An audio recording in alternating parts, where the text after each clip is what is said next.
नमस्कार दोस्तों, आपने जापान के बारे में बहुत सारी अनोखी बातें सुनी होगी, जैसे वहाँ की टेक्नोलॉजी, वहाँ के लोग और वहाँ के रहन सहन और साथ ही साथ कुछ बेहतरीन नियम। लेकिन आज हम इस वीडियो में कंपेयर करेंगे हमारे देश भारत और जापान, और आपको दिखाएंगे कि भारत के आगे जापान कहाँ तक टिकता है। कई मामले तो ऐसे हैं जहाँ जापान भारत के आगे नहीं टिकता, और कई मामले ऐसे हैं जहाँ जापान के आगे भारत नहीं टिकता। कुछ मामलों में जापान पूरी दुनिया में सबसे बेहतरीन है। दोस्तों, ये सब जानने के लिए आपको वीडियो के शुरू से लेकर सबसे अंत तक बने रहना होगा। सबसे पहले जानते हैं बेरोजगारी के बारे में। बेरोजगारी एक बहुत ही बड़ी समस्या है। अगर बेरोजगारी दर की बात करें तो जापान और भारत दोनों ही देशों में बेरोजगारी की समस्या है। जहां जापान में बेरोजगारी दर 6.1% है, भाई भारत में भी ये दर लगभग बराबर ही है। नंबर 2, भ्रष्टाचार।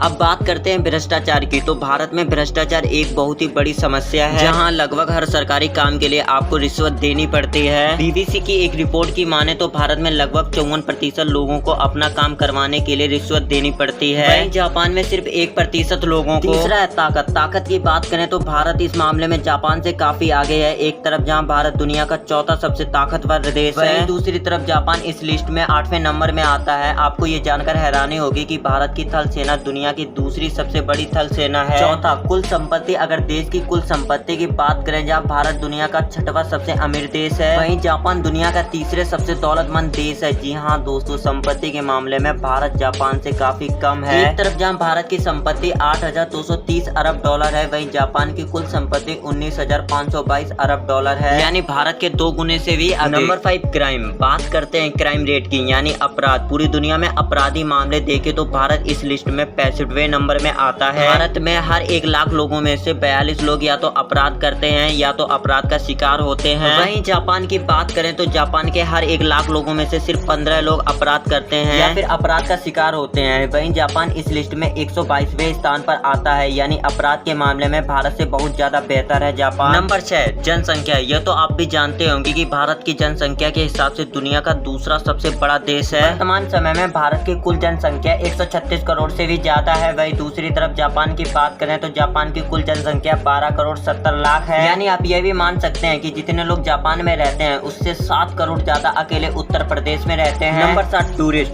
दोस्तों, पर्यटकों या फिर टूरिस्ट की बात करें तो भारत में सैकड़ों टूरिस्ट स्पॉट हैं। भारत में सालाना 1,70,000 विदेशी पर्यटक आते हैं, लेकिन जापान इस मामले में भारत से बहुत ही पीछे है। Number 8, technology. टेक्नोलॉजी के मामले में जापान दुनिया का सर्वश्रेष्ठ देश है। जापान की जिंदगी में टेक्नोलॉजी का प्रयोग इतना अधिक है कि वहाँ टॉयलेट सीट पर भी इलेक्ट्रॉनिक टेस्ट बोर्ड लगा हुआ है। सड़कों पर रोबोट ट्रैफिक सिग्नल देते हुए दिखाई देते हैं। वहीं भारत की बात करें तो भारत एक विकासशील देश है और अभी यहाँ की टेक्नोलॉजी में इतनी ज्यादा विकसित नहीं हुई है। हालांकि वर्तमान दौर में भारत ने भी टेक्नोलॉजी के मामले में पूरी दुनिया को चौंका दिया है। Number 9, natural disaster. अब बात करते हैं नेचुरल डिजास्टर की, यानी प्राकृतिक आपदा जैसे भूकंप, बाढ़ इत्यादि। दोस्तों, भारत में हर साल बाढ़, सूखा, चक्रवात जैसी कई तरह की प्राकृतिक आपदाएं आती हैं, जिससे लगभग 42 लाख घर प्रभावित होते हैं। वहीं एक रिपोर्ट के मुताबिक भारत में हर साल प्राकृतिक आपदा की वजह से कई करोड़ों का नुकसान हो जाता है। वहीं अगर जापान की बात करें तो प्राकृतिक आपदा के मामले में जापान दुनिया का दूसरा सबसे संवेदनशील देश है, जहाँ हर साल हजारों की तादाद में छोटे बड़े भूकंप आते हैं। नंबर 10, शिक्षा। दोस्तों, साक्षरता दर के मामले में भारत जापान से बहुत पीछे है। एक तरफ जहां जापान की साक्षरता दर 99.99% है, दूसरी तरफ भारत में साक्षरता दर 74% है, यानी कि शिक्षा के मामले में काफी सुधार होना बाकी है भारत में। तो दोस्तों, ये थी हमारी वीडियो, जिसमें कई मामलों में भारत जापान से बहुत आगे है और कई मामलों में बहुत पीछे है। तो दोस्तों, आपको हमारी वीडियो कैसी लगी और अगला वीडियो आप किस पे देखना चाहोगे, और हमारे चैनल को सब्सक्राइब जरूर कर लें, क्योंकि हम आपके लिए ऐसी जानकारी भरी वीडियो लाते रहते हैं।